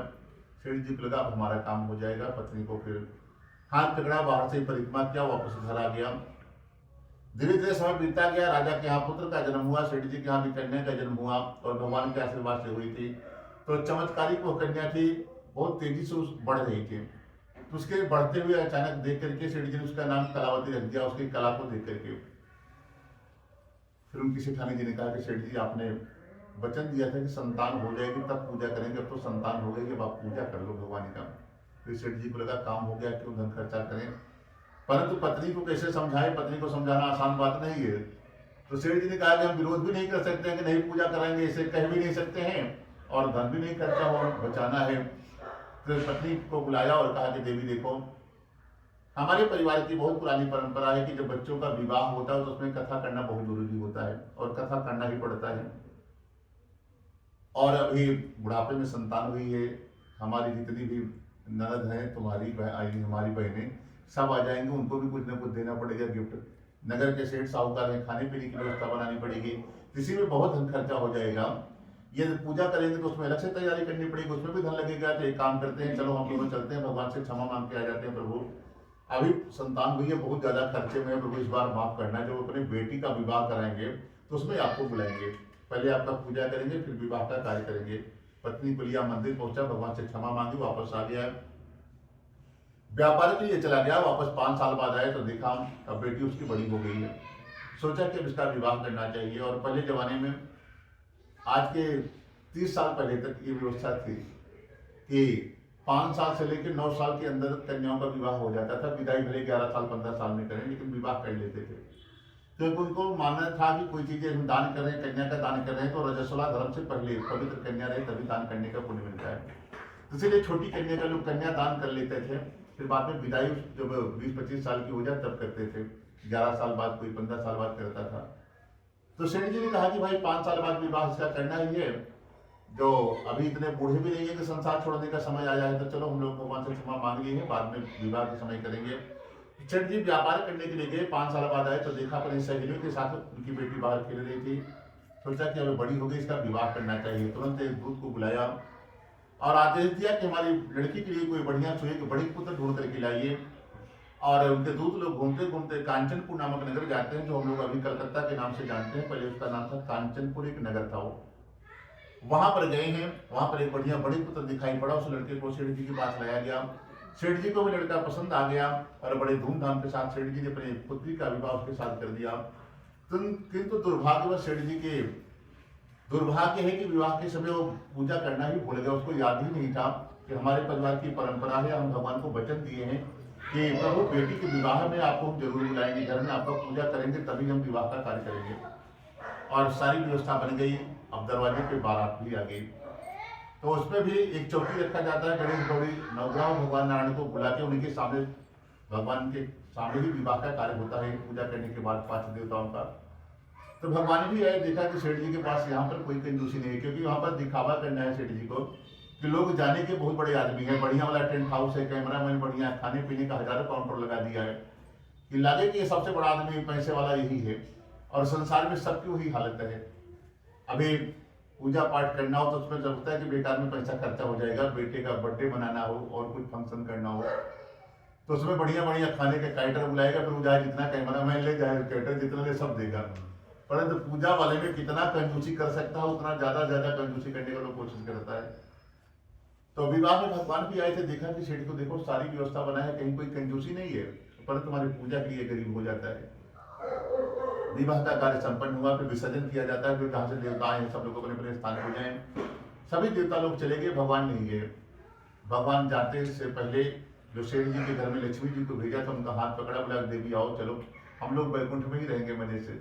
ऐसे आदमी का धन बढ़ा रहे हो जो हमारा नाम तक नहीं लेता, हमारे लिए इसके पास पैसे नहीं है, तो ऐसे आदमी का धन क्यों बढ़ाओगे? क्योंकि लक्ष्मी जी पतिव्रता स्त्रियां बिना भगवान के आदेश के एक क्षण किसी के घर में नहीं रुकती हैं। किसी के घर में लक्ष्मी जी का वास हो गया है तो रुक गई हैं, तो नारायण को बार बार थैंक यू करिए, प्रभु आपकी बहुत बड़ी कृपा है, माता जी को आपने हमारे घर में भेजा है। क्योंकि वो बिना पति के आदेश के किसी के घर जाती नहीं है, जाएंगे भी घूमने तो फिर रुकेंगे नहीं, चली जाती है नारायण के पास। जहाँ पर भगवान आदेश देते हैं कि जाओ देवी थोड़े दिन उसके घर में रहो, उसका धन बढ़ाओ, वहीं वो रुकती है। और सोचो कि अगर रुकी रहे तो उसके लिए भगवान का खूब भजन करना है, आपको खूब भगवान को थैंक यू करना है, तो लक्ष्मी खूब बढ़ेंगी आपके यहाँ। तो सेठ जी महाकंजूस से तो भगवान ने कहा कि चलो देवी हम लोग बैकुंठ चलेंगे, लक्ष्मी का हाथ पकड़ा लेकर के चले गए। शादी का कार्य संपन्न हुआ, तो लड़का भी घर जमाई बनकर के सेठ जी के यहाँ ही रहने लगा। एक दिन विचारे किए ससुर जमाई कि शादी के चक्कर में कई महीनों से काम धंधा बंद है, चलो हम लोग फिर से व्यापार को चालू करते हैं। तो सोने चांदी का कारोबार था, नाम में सोना चांदी रखा। पहले शोरूम नहीं हुआ करते थे, लोग घूम घूम करके व्यापार करते थे। तो सेठ जी ने जमाई को लिया और नाव में सोना चांदी रखा और व्यापार करने के लिए रत्नपुर नगर चले गए, जो हम लोग अभी रत्नागिरी के नाम से जानते हैं। पहले उसका नाम था रत्नपुर नगर था वो भी। वहां पर व्यापार करने के लिए जिस दिन पहुंचे हैं, भगवान पहले से उससे दुखी थे। भगवान जाते जाते लक्ष्मी जी को लेके गए और फिर उसको श्राप दिया था कि आज के बाद तुम्हें दारुण दुख मिलेगा, क्योंकि जिसके पास लक्ष्मी नहीं है सारी परेशानी अपने आप आ जाती है। तो सेठ जी के पास भगवान श्राप दिए थे कि तुम्हें दारुण दुख भी मिलेगा। लक्ष्मी तो हम लेके जा ही रहे, लक्ष्मी क्योंकि नारायण की है। यदि कोई सोचे कि लक्ष्मी हमारी है तो नहीं, हम गलत फहमी है उसको। लक्ष्मीपति सिर्फ नारायण है और कोई नहीं, हम लोग तो लक्ष्मी जी के सेवक हैं, दास हैं नारायण के। तो सेठ जी के घर में लक्ष्मी जी चली गई है और फिर सोना चांदी लेकर के व्यापार करने के लिए नरतपुर नगर पहुंचता है। तो वहां के राजा थे चंद्रकेतु, उन्हीं के नगर में व्यापार कर रहा था। एक दो दिन व्यापार किया, एक दिन भगवान की इच्छा हुई, इनको हमने श्राप दिया है तो दुख भी देना हमारा ही काम है, कुछ लीला करेंगे तभी ये परेशान होगा। तो क्या किया, उस नगर का जो राजा था उसी के घर में भगवान ने कुछ माया से चोर बना दिया और चोरी करवा दी। चोर लोग धन लेकर के भाग रहे थे और वो सारा धन जो चोर लोग थे सब भगवान के द्वारा रचित थे, माया से बनाए गए थे। सारा धन चुरा करके साधु बनिया जहाँ रात में सो रहा था उसी के नाव में रख करके चले गए। और भगवान ने पीछे से सिपाहियों को भी खबर कर दिया कि तुम्हारे राजा के यहाँ चोरी हुई है, और जिधर चोर भाग रहे थे उधर इशारा कर दिया, सिपाही सब दौड़ दिए चोर को पकड़ने के लिए। और फिर जब जंगल में पहुंचे तो सब माया के चोर थे, सारे गुम हो गए और सारा धन राजा के घर से साधु के नाम में शिफ्ट कर दिया जितना चुराया हुआ था। और रात का समय था, कुछ दिखाई नहीं पड़ा। सिपाही लोग पीछे से आए और देखा कि भी तो चोर आगे आगे भाग रहे थे, अचानक से कहाँ गुम हो गए। तो देखा दो आदमी, एक नाव खड़ी है बगल में सो रहा है, सेठ जी और उनका जमाई सो रहा था, दामाद। सिपाहियों ने पूछा नहीं, इतने डंडों मारा उन सेठ जी को, उनकी जमाई को, क्योंकि गेहूं के साथ गुण भी पीसा जाता है कभी कभी। गलती तो सेठ जी किए थे, परंतु उनके साथ में होने के कारण पापी आदमी का साथ करोगे तो जो अच्छा आदमी है तो उसको भी दोष लगता है, यही दोष है। उसके संगत करोगे तो वो भी पकड़ा जाता है, पिटाई भी। और सेठ जी बार बार पूछ रहे कि भैया आप लोग क्यों मार रहे हैं। उन्होंने कहा कि तुम चोर हो इसलिए हम लोग मार रहे हैं। तो एक बूढ़ा आदमी था, उसने कहा कि भाई ये बोल रहा है कि चोर नहीं है तो एक काम करो, पहले तलाशी ले लो, ये चोर होगा तभी हमारे आंख के सामने आगे आगे भाग रहा था और यहीं पे गुम हुआ है चोर। अगर ये चोर नहीं होगा तो धन भी नहीं होगा, अगर चोर होगा तो धन कहीं अगल बगल थोड़ी दूर में ही छिपाया होगा। सिपाहियों ने तलाशी लिया, भगवान ने सारा दिन उसी के नाम में रखवाया था। फिर सब पिटाई चालू कर दी, जितने थे लेके डंडों से ऐसी पिटाई की सेठ जी की। अब आज बड़ा दुखी हुआ, कह रहे इतने बड़े सेठ साहूकार हैं, जहां तक जाते थे किसी के घर में लोग सोफा चेयर देकर के आइए सेठ जी आइए, सेठ जी नमस्कार करता था, पैर छूता था। ये कौन सा सम्मान आज हमारे साथ हो रहा है।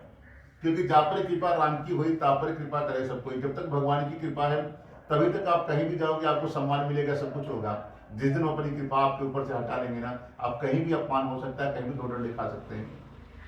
इसीलिए भगवान की पूजा करने के लिए टाटा बिरला अंबानी भी जाता है, झुग्गी में रहने वाला गरीब आदमी भी जाता है। भगवान को देखता है तो हाथ झुकाता है कि धन तो हम कमा लेंगे, परंतु भगवान की कृपा रहना हमारे ऊपर बहुत जरूरी है। उनकी कृपा रहेगी तभी सब ठीक ठाक चलेगा, नहीं तो कुछ न कुछ समस्या आ ही जाएगा। उधर सेठ जी बंदी बनाए गए, राजा के पास घसीट करके लाया गया। सिपाहियों ने धन को अपने कब्जे में लिया, राजा के पास पेश किया गया। सिपाहियों ने कहा कि राजा ने यही दोनों चोर आपके घर में चोरी करिए थे और सारा धन मिल गया है। राजा से भी बार बार सफाई दे रहा है कि नहीं भैया हमने चोरी नहीं किया, हम लोग व्यापारी है, ये वो है, परंतु उसको सब झूठा ही समझ रहे हैं, क्योंकि धन मिल गया तो और पक्का सिद्ध हो गया कि चोरी है ये। तुरंत राजा ने कहा कि सारा धन इसका छीन लिया जाए, उसको कठिन से कठिन कारावास में डाल दिया जाए। और अगले दिन जो घर पर ये सोना चांदी रखा था व्यापार के लिए गोडाउन में, फैक्ट्री में, वहां भी भगवान ने चोरी करा दी। घर पे भी सारा धन और घर में अनाज था, सब कुछ चोर लेकर के चले गए, क्योंकि लक्ष्मी चली गई थी। लक्ष्मी के जाने के बाद सारी समस्या आ जाती है, सारा कुछ इसका नष्ट हो गया। माँ बेटी कई दिनों तक खाने तक आने तक नहीं रहा घर में। शर्म लगे कि इतने बड़े शेर साहूकार की बेटी हैं, किसी के हम मांगेंगे तभी लोग हंसी उड़ाएगा। कभी तक तो हम लोग उनके हम मांगते थे, आज ये क्या हो गया कि हमारे हम मांगने आ रही हैं। परंतु भूख नहीं बर्दाश्त हुआ तो माँ बेटी नगर में भिक्षा मांगने का काम करती हैं। एक दिन भिक्षा मांगते मांगते माँ बेटी निकली है, माता जी थोड़ा जल्दी आ गई, बेटी थोड़ा देर से आई। तो माता जी बहुत लाल पीले होकर के आंख दिखा रहे थे, करे बेटी इतनी रात कहाँ रही थे, दिमाग पे क्या चल रहा है। तो बेटी ने कहा कि माता आज हम एक ब्राह्मण के यहाँ कथा हुआ, भगवान के कथा चल रही थी, उन्हीं का भिक्षा मांगने के लिए गई थी। तो जैसे वहां पर पहुंची पंडित जी ने बता दिया कि जो कथा में सम्मिलित हो गया, जब तक चरणामृत और प्रसाद ना मिले वहां से जाना ही नहीं चाहिए। और अभी पूजा पूर्ण हुआ, हवन आरती हुआ, प्रसाद मिला तब आ रही हैं, क्योंकि हम लोग पहले जितने परेशान हैं और आज भगवान के प्रसाद को छोड़ करके आ जाती तो ना मालूम कौन सी परेशानी हमारे घर में फिर से आ जाती। क्योंकि माँ को याद आ गया था, देखो बेटा तुम्हारे पैदा होने के पहले से तुम्हारे पिता ने भगवान की कथा का संकल्प किया था कि पूजा करेंगे और आज तक नहीं किया। लगता है उसी कारणवश हम लोगों के पास परेशानी की परेशानी आती जा रही है। तुम्हारे पिता और जवाई का भी हमारे नहीं मालूम है, तो लोग जीवित है कि नहीं ना मालूम, किस नगर में कहाँ चला गया है। खाने पीने के लिए दुर्दशा हो गई है, इतने बड़े शेर साहूकार, और आज खाने के लिए हम लोग तरस रहे हैं।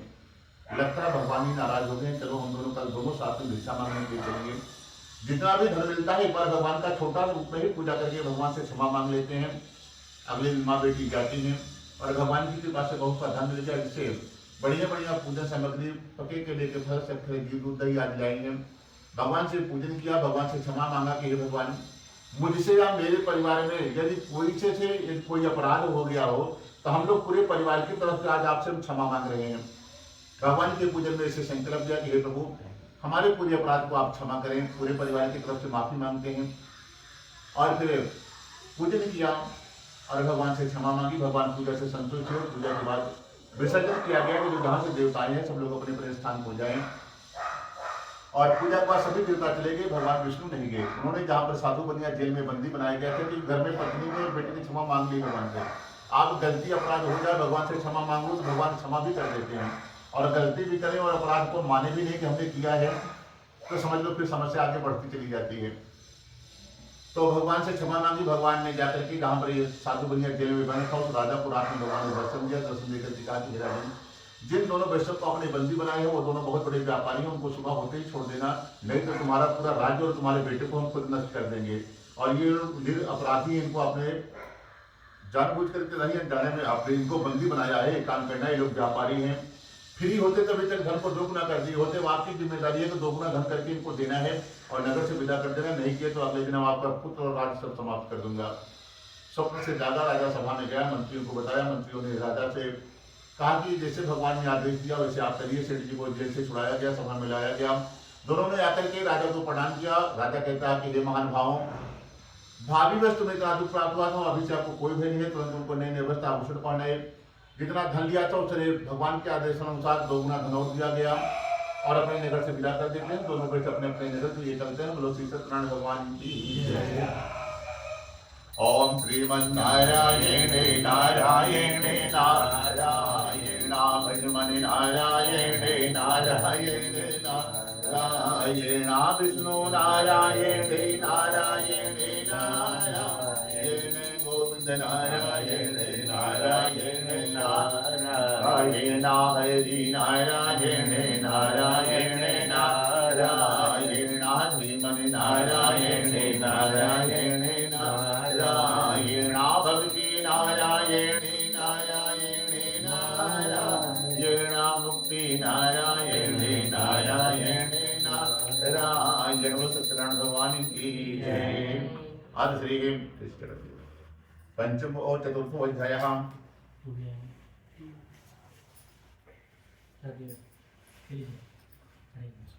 निंद्रा देवी कुछ फ्री किए कि अभी वही हाल है? अभी नहीं हुआ है, अभी नहीं हुआ है, नहीं हुआ है अभी। ये खुले डालना। अरे नहीं आप लोगों को नहीं लोग जाएगा। अच्छा अभी इसके बाद भी एक अध्याय रह गए, चौथे में पहुंचे हैं। चौथे पे पहुंचे 5 या 6 पाँच आप बैठे आज श्री हेम नहीं हम नहीं कहेंगे आपको बिना कथा टाइम नहीं पिया करो बेटा, कथा गला कथा में पिया खिचखिच हो रही है। कला कुछ बिल्कुल गोली को एक और दे दीजिए। चलिए तो आज भगवान ने शेर जी के ऊपर कृपा कर दी है। शेर जी को जेल से छुड़वा दिया है, धन भी राजा से दोगुना दिला दिया है। तो भगवान की इच्छा हुई तब फ्री में इसको धन तो दिलवा दिए हैं राजा से। अब इसके दिमाग में चल क्या रहा है? अभी इसके दिमाग में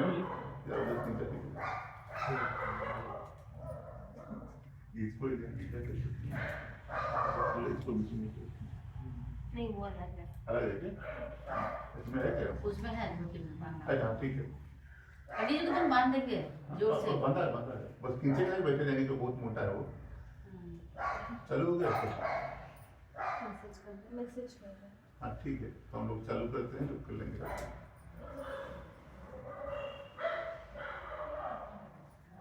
खाना भी पड़े रहते हैं, सही सही पूजा करने में खाने को भी जरूरी।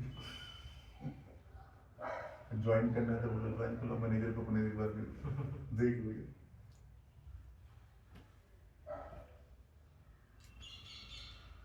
कॉल किए क्या?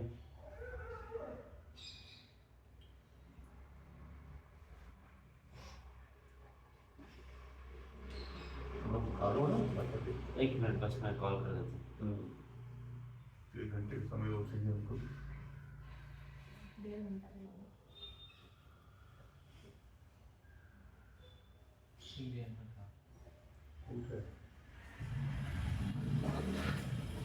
चलिए अब लोग आप करते रहिए, मैं सोचिए तो फिर hello,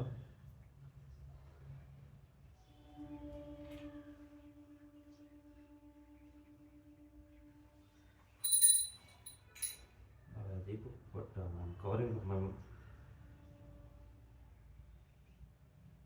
yeah I know that.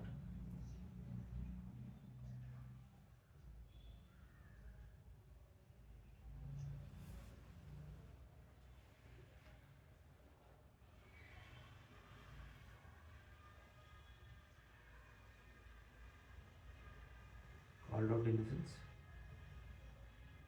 नहीं मतलब लैपटॉप खोल के लैपटॉप लॉगिन करना, लैपटॉप देखिए फ्रेजर लगा। ओके जी पक्का लॉगिन। लॉगिन करके छोड़ देंगे। कथी कहते हैं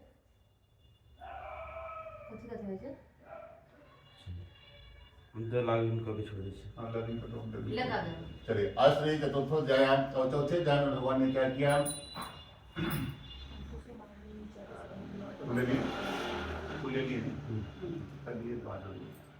चौथे ध्यान में भगवान ने शेठ जी के ऊपर कृपा कर दी। घर पे पत्नी और बेटी ने क्षमा मांग लिया, पूजन कर दिया, भगवान प्रसन्न हो गए हैं।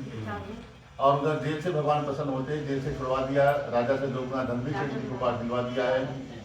और राजा से धन मिलने के बाद शेठ जी बड़े प्रसन्न हैं, अपने घर की यात्रा करने जा रहे हैं। तो भगवान की इच्छा हुई, खाने के ऊपर कृपा कर दिया, चलो इसकी परीक्षा लेते हैं कि उनके दिमाग में चल क्या रहा है। क्योंकि बिना मेहनत के अगर पैसा आ जाए तो दिमाग कैसे चलता है, क्या होता है। भगवान की वही इच्छा हुई। तो भगवान ने एक ब्राह्मण का वेश बनाया, फटे पुराने कपड़े पहन लिए, हाथ में एक डंडी ले लिया, टीका चंदन लगाया और सेठ जी की तरफ जा रहे हैं।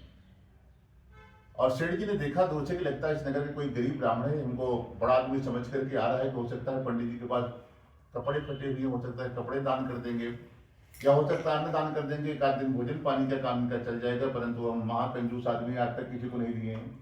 इस ब्राह्मण को भी फूटी कौड़ी देने वाले हैं नहीं, बिना मतलब कि हमारे पास आ रहा है।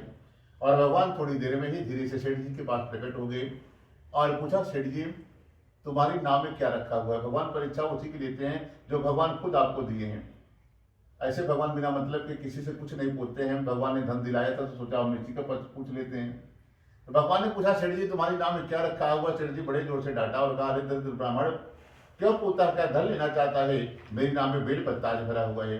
वैश्य का कठोर वचन सुनकर के भगवान ने कहा कि जा जो तू बोल रहा है तुम्हारा ही वचन तुरंत सत्य हो जावे।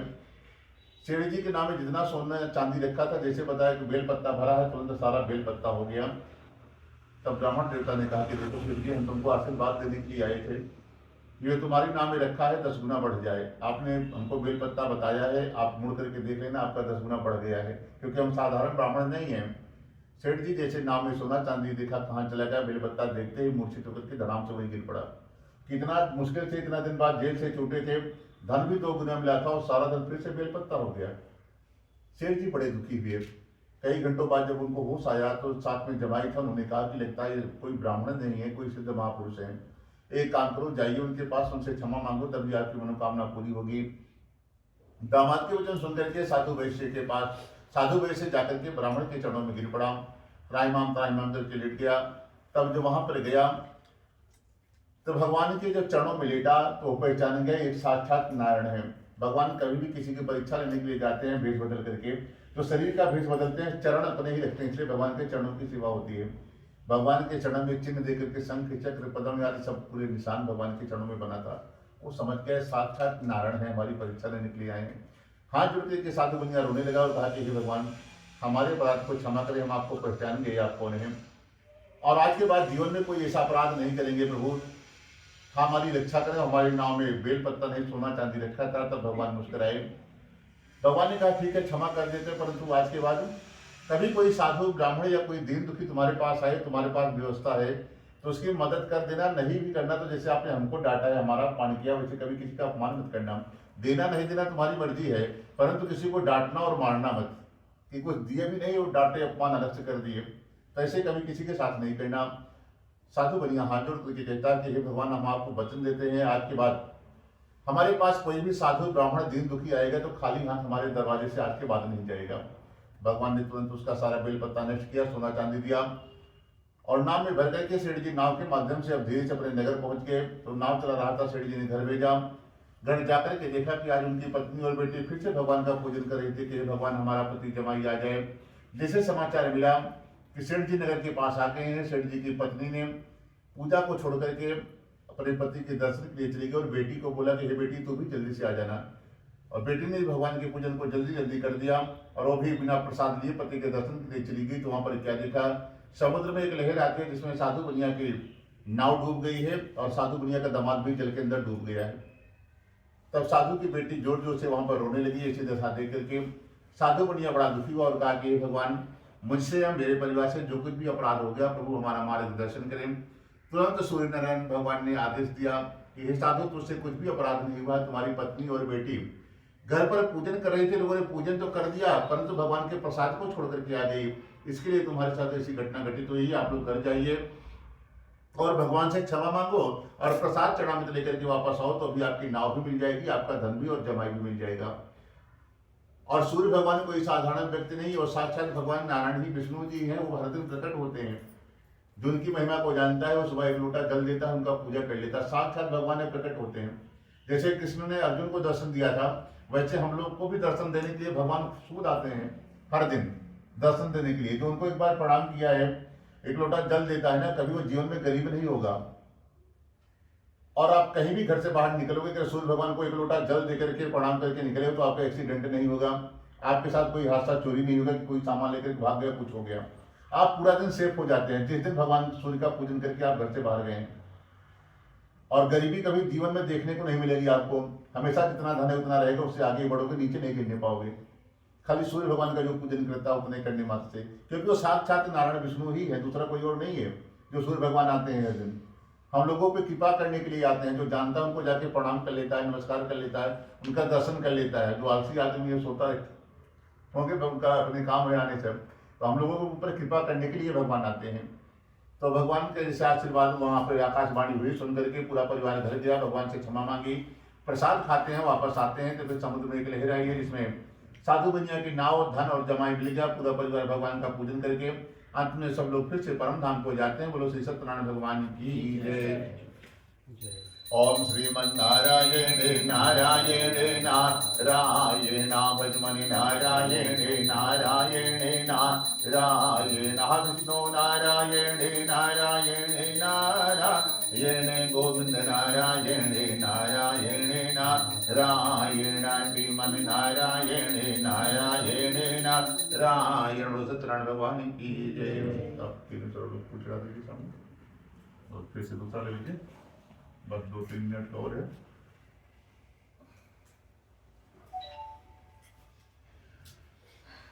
आज पंचमो अध्याय, हम 5वें अध्याय में कहते हैं कि एक तुंगध्वज नाम का राजा है और राजा बड़ा ही धर्मात्मा है।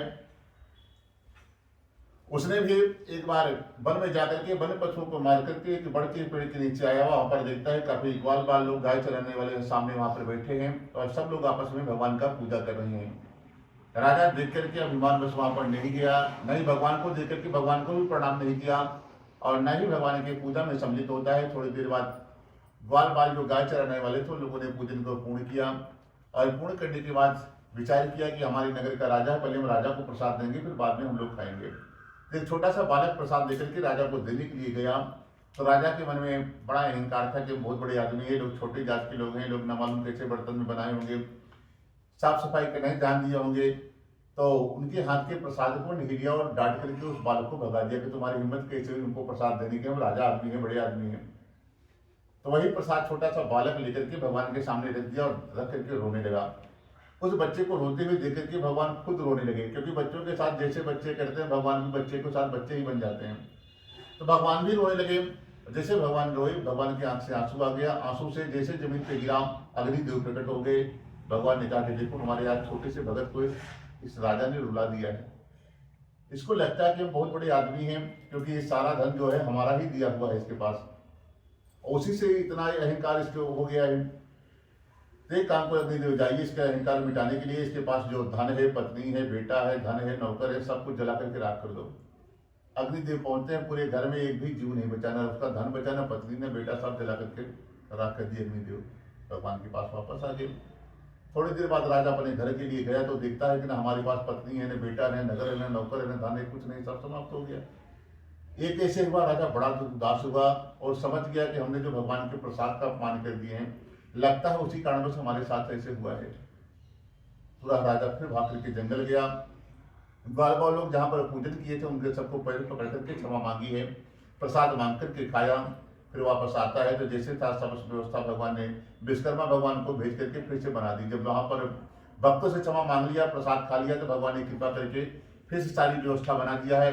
राजा अपने नगर आया, फिर सब कुछ प्राप्त करके पुनः फिर भगवान का पूजन करके सुख शांति से रहने लगता है। जो भी मनुष्य इस परम दुर्लभ व्रत को करता है, भगवान की कृपा से उसके जीवन में कभी धन की कमी नहीं होती है, ना कभी खाने की कमी पड़ेगी, ना धन की कमी पड़ेगी, गरीबी देखने को नहीं मिलेगा जिन्होंने एक बार भी नियम पूर्वक इस कथा को कर लिया है। और जिनके घर में संतान नहीं होते हैं, संतान होने लगती हैं और सब प्रकार के मनोरथ पूर्ण करके अंत में परम धाम वैकुंठ हो जाता है। तो कहते हैं जिन्होंने इस जन्म में भगवान के पूजन को किया, उनके दूसरे जन्म की कथा बताएं। तो कहते हैं जो उल्कामुख नाम का राजा था, एक संतान पाने के लिए नदी के किनारे पूजा कर रहा था, और दूसरे जन्म में राजा दशरथ बनते हैं और भगवान खुद जाकर के चार पुत्रों का सुख दिए हैं। और रंगनाथ भगवान का पूजन करके वो राजा परम धाम को वैकुंठ जाता है। तो कहते हैं जो लकड़हारा था, लकड़ी बेचता था, वो कौन बना है? कहते हैं दूसरे जन्म में निषाद राज बने हैं, भगवान राम के चरणों को धुल करके वो भी परम धाम को जाते हैं। तो कहते हैं प्रभु जो काशी का ब्राह्मण था वो कौन बना है? कहते हैं वो दूसरे जन्म में सुदामा जी बने हैं, और अगले जन्म में भगवान कृष्ण की परम भक्ति करके वो भी परम धाम वैकुंठ को जाते हैं। तो कहते हैं जो राजा प्रसाद का अपमान कर दिया वो कौन बना है? कहते हैं वही स्वयंभू मनु होते हैं। बहुत से भक्तों को भगवान की भक्ति में लगा करके वो भी परम धाम को जाते हैं। कहते हैं प्रभु तो सब तो ठीक है, साधु बनिए का क्या हुआ? बोले साधु बनिया जब से भगवान का दर्शन कर लिया था उसी दिन से वो कंजूसी छोड़ दिया था। भगवान का पूजा पाठ कथा हवन कहीं भी होती रहे तो कुछ न कुछ साहिब जरूर करने पहुंच जाए। किसी गरीब की कन्या का विवाह हो रहा तो कुछ न कुछ दान देने के लिए अगर बगल अगर पास में हो रहा है मालूम है तो जरूर चला जाता था बिना बुलाए। तो इतना पूजा पाठ दान कर लिया था कि अगले जन्म में वो राजा बना है। राजा बनना और गरीब बनना अपने हाथ में है। भगवान ने धन दिया है तो जीवन में धर्म करते रहना चाहिए। तो दान पुण्य इतना राजा कर लिया था कि अगले जन्म में राजा बना, क्योंकि कर्म का ही फल भगवान देते हैं। कर्मण्येवाधिकारस्ते मा फलेषु कदाचन, कर्म करते चलो फल की चिंता मत करो।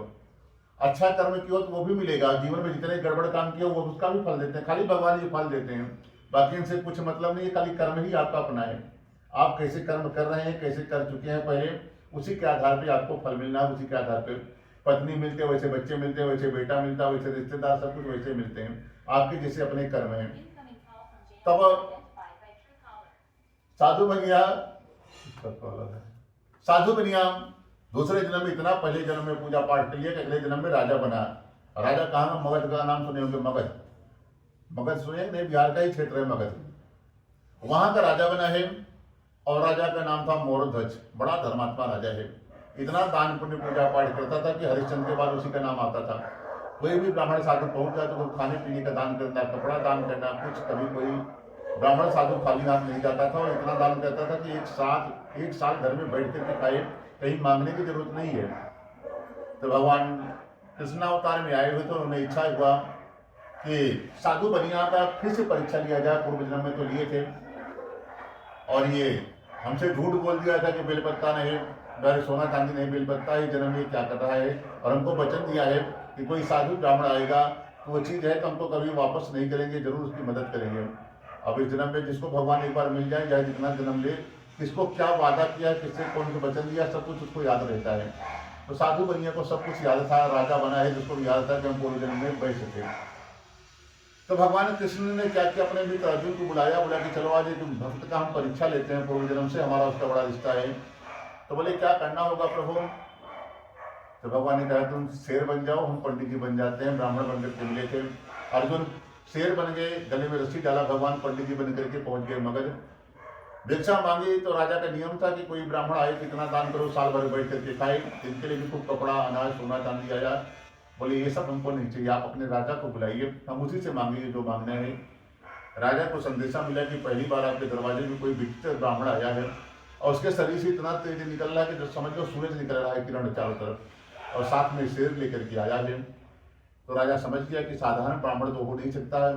राजा तुरंत आया, ब्राह्मण को प्रणाम किया और पूछता है कि ब्राह्मण देवता आदेश करें, आपको क्या चाहिए।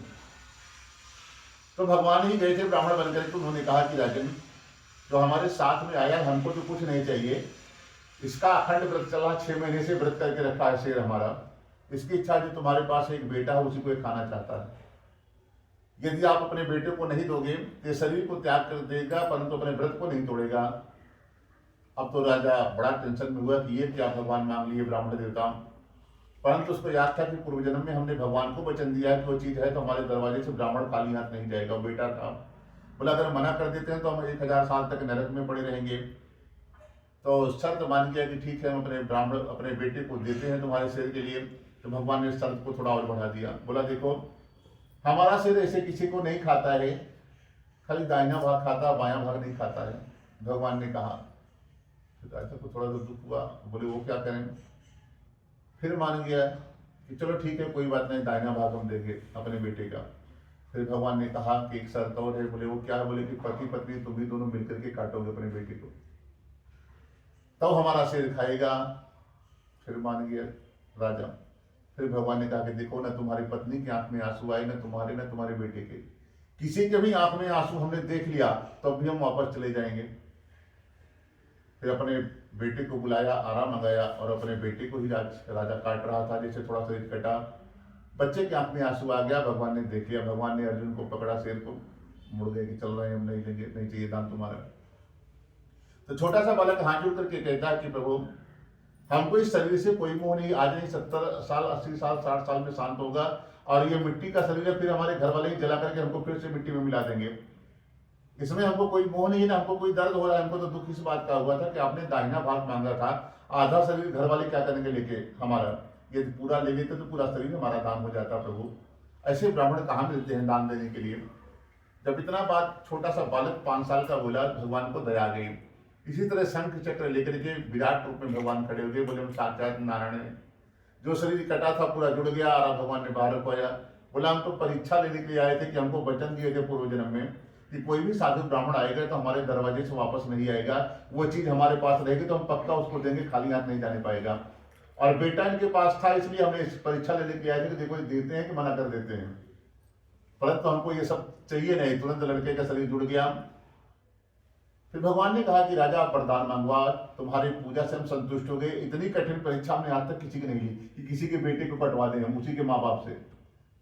हमने परीक्षा लिया, तुम पास हो गए, अब जो कुछ भी मांगोगे हम तुमको सब कुछ दे देंगे। राजा हाथ जोड़ करके कहता है कि हे भगवान आप थोड़ी देर पहले पंडित जी बनकर के आए थे, हमने खाली ब्राह्मणों को दान दिया है, ब्राह्मणों को कुछ दिया नहीं है, हम आपसे कैसे ले सकते हैं। तो भगवान ने कहा कि देखो हम साक्षात नारायण हैं, हमारी भी एक व्यवस्था है कि हम जिसकी परीक्षा लेते हैं बदले में उसको कुछ देना पड़ता है, नहीं लोगे तो हमको अपराध लग जाएगा, इसलिए तुमको कुछ ना कुछ मांगना पड़ेगा। तो भगवान से आज सेठ जी क्या और राजा मोरध्वज ने क्या मांगा, कहा कि हे प्रभु यदि आप देना चाहते हो तो काल करो दो ना, किसका काला है तो बटन दाब दो। तो कहते हैं कि हे प्रभु देना चाहते ही हो तो एक काम करो, ऐसे वरदान दे दो कि आज के बाद तुम्हारे पास जो भी, अरे आवाज बंद कर दो बस। कहते हैं कि हे प्रभु एक काम करो, भगवान ऐसे वरदान दे दो कि आज के बाद तुम्हारी जो भी पूजा पाठ करना चाहे, जो भी तुम्हारी भक्ति लेना चाहे, शरणागति लेना चाहे प्रभु, उसके अपराध को मत देखना, को पापी आदमी है कि कौन सा काम किया है, क्या खाता है, कैसे रहता है, क्या करता है, उसके दोष को मत देखना। जो भी तुम्हारे पास शरण में आना चाहिए प्रभु, सबको अपनी शरण पे स्थान देना, शरण लगा लेना अपने। भगवान ने वचन दिया कि जा राजा तूने आज बहुत बड़ी मांग ली, लोग तो अपने लिए मांगता, तूने संसार के लिए मांग लिया कि कोई भी हमारे पास आएगा तो उसके दोष को हम नहीं देखेंगे कि पापी आदमी है कि पुण्य आत्मा है, हम उसको अपनी भक्ति जरूर दे देंगे जो भक्ति लेना चाहे तो हमारी। और भगवान ने कहा कि तूने आरे से परीक्षा दिया है, प्रजा तुमको हम वचन देते हैं, इस क्षेत्र का ही नाम आरा रख देते हैं। तब से बिहार का एक क्षेत्र आरा हो गया, उसको आज तक लोग आरा बोलते आ रहे हैं। बोलो श्री सत्यनारायण भगवान की जय। ओम श्रीमन्नारायणे नारायणे नारायण भजमन नारायणे नारायणे नारायण रामे नारायणे नारायणे नारायण कृष्ण नारायणे नारायणे नारायण गोविंद नारायणे नारायणे नारायण माता नारायण पिता नारायण माता नारायण पिता नारायण गुरु नारायण नारायण नारायण भजमन नारायण नारायण नारायण ब्रह्मा नारायण विष्णु नारायण ब्रह्मा नारायण विष्णु नारायण शिवजी नारायण